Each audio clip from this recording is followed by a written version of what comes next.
Hi, Astrid. Thanks for meeting with me today. Hey, thanks for having me. Yeah, looking forward to hearing you play on Saturday. And it's been such a long time since I've heard you, and I'm sure that everybody, our listeners, Yeah, are it's really excited to hear you as well. Tell me a it's little been bit a about, long time. yeah, tell me a little bit about what you've been up to in the last year. Well, I spent a while in the US just when the pandemic started. I went down to meet um, someone that I had met online, my long distance partner, and stayed in the US for about 6 months, just until my visa was about to expire, and then I had to hightail it back to Canada, unfortunately. Hmm. But yeah, when I was down there, I was teaching myself computer programming and Linux systems administration stuff. There wasn't much opportunity to take pictures. I mean, due to the pandemic, it's not really safe to get people to come into a photography studio or whatever. And I can count on like two fingers the number of times I've played music with real people since like last March. Mm-hmm. So, I would have loved to have played with you live in my living room, but as we know, yeah, it's not really a safe thing to do. So we'll do it distanced, and you'll be on the mainland, and we'll do it through Zoom. yeah, And we were talking a little bit about some of your musical influences, and I've always been really, really interested in your influences, and I think it's the voice leading that I hear and the way that your chords move. Can you tell us a little bit about some of your main influences on guitar? yeah, of course.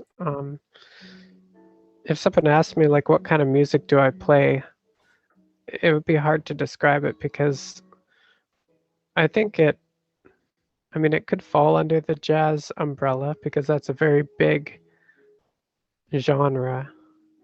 But I tend to just describe my musical interests as just the act of improvising because for me, that's what appeals to me, which has made it really tough when I can't play with other people during the pandemic. I mean, everyone's feeling that, but I particularly enjoy just playing in small groups of people and just improvising freely is, kind of my jam. When it comes to Mhm. influences, like I went to jazz school at Capilano University and I studied bass there, but also did a primary instrument of classical guitar. I didn't really learn to play jazz or improvise on the guitar until I was on the cruise ships when I was kind of playing the role of a jazz guitar player. We were playing standards like vocal jazz primarily because that's what people wanted to hear on the cruise ship. We had an amazing singer, Marisha Devoyne, who was playing bass. And she's really awesome combination of bass and vocals. Mhm. Uh, Definitely made our band something special. And I listened to a lot of like Kurt Rosenwinkel and Nelson Veras and Julian Lage, those kind of jazz guitar players. Um, but I don't particularly see myself as a Kurt Rosenwinkel or Julian Lage kind of guitarist. Maybe Julian Lage a little bit because just everything he plays is amazing and something to aspire to. Mhm. Um, but I've always been into classical music as well, and Mhm. Bach and Debussy, and just trying to approximate that in some way with my improvising.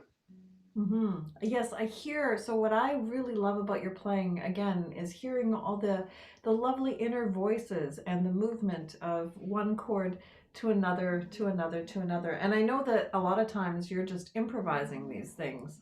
Yeah, And I find that really beautiful, and I also find that really inspiring because it just sort of I feel as though it kind of opens up the jazz genre to then include all of these other things, which actually isn't it's never it can always be on the plate, you know what I mean? Like pretty much anything can be on the plate when you're talking about definitely. jazz, right? Like Yeah, it can be Bach or Chopin or Debussy or any of those things. It can even be some kind of things about Beethoven. And in fact, when you look at some of Beethoven's symphonies or string quartets, some of those changes in key are kind of like giant steps anyway, right?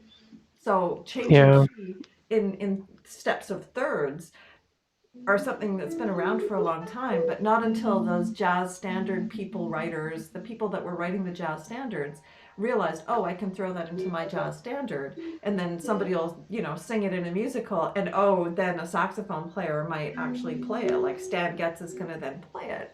So I mean, these Yeah. things can go through so many stages. But what I really love about your playing is just hearing that freedom, like just freely expressed and just freely improvised. Well, Tell me, thank you. yeah, tell me a little bit Uh, about Julian Lage is his Lage, yeah, name. Julian Yeah. Lage is Yeah. well, he's a pretty wonderful guitar player. Hmm. Um, I saw him a couple years ago when he came to Vancouver for the jazz festival. Uh, he's played the gamut of like standards to bluegrassy kind of stuff to kind of improvised Americana, which I think is his thing right now, and it's really nice for him. Like it sounds like definitely his genre and his home is kind of that improvised like oh yeah these the way he plays is just yeah his touch and his feel and his sensitivity something that I look up to for sure. Mm-hmm. Yeah, other people have mentioned him to me as well. So I'm gonna have to try to play that for some of our listeners so that they can get a feel for it. Yeah, for sure. I mean, don't expect me to be playing Julian Lage stuff, but I'll be playing, improvised lullabies. That's what I'm gonna kind of call it. Because Yeah. during this pandemic, I've been trying to stay connected with my partner in the U.S., and I find myself often playing her to sleep over FaceTime, and just missing each other. And when I get into that headspace of just making stuff up for someone to calm them and to put them to sleep, it kind of takes me on a journey and is really really interesting. So I'm going to Mm-hmm. try and recapture that. Yeah, well, that's what music seems to me to be all about, right? Is that connection from person to person, and also Yeah, it's a huge comfort to people. And I was leading into that earlier. When things go wrong, when everything goes to hell, there's always music to comfort us. And I feel as though, yes, that's what the pandemic has brought to me, is that I have just used my music to comfort myself because yeah, that's it's how it works for me. definitely The same it for can be you. a good form of stress relief. Hmm. Yeah, but it's a Yeah, it's comfort. Like it's a comfort. Like it's always there. It's always my friend, even though sometimes I mhm. struggle with it. But it's always there for me.